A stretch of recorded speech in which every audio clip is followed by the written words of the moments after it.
बाटे नमी नवराते पिया, काहे कुछ नहीं खेरोहु रो बुझाते पिया। बोली ठीक बा, हमरो बुझाता। आई गइल बाटे नमी नवराते पिया, काहे कुछ नहीं खेरोहु रो बुझाते पिया।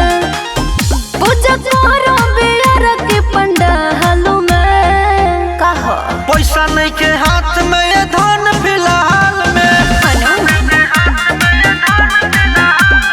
घर ही में पूजा कला भाभी जी के साथ में।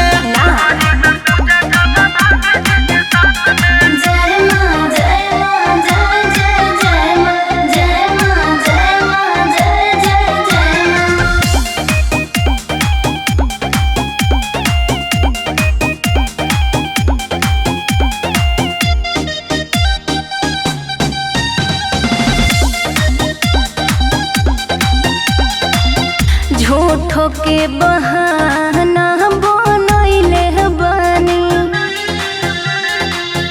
पैसा नहीं खे हम के भरमैले बानी। काहे हमारा को बाड़ू तू गुसात धनिया, इहे बात नहीं के तहारा बुझात धनिया।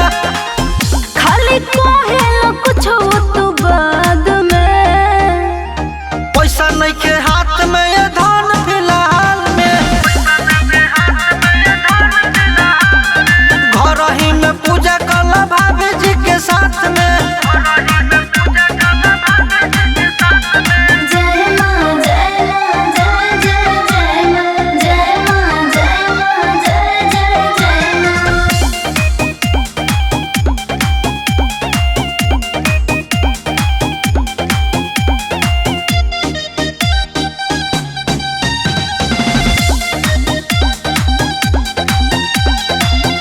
बबलू हर साल तारा सबहताड़ा,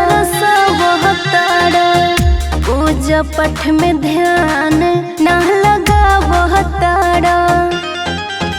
तनी पेन्ही लो तू धनी जल्दी साड़ी हो, लेके आओ तनी पंकज के गाड़ी हो। बात मन लो तो चल पंडाल में, पैसा नहीं के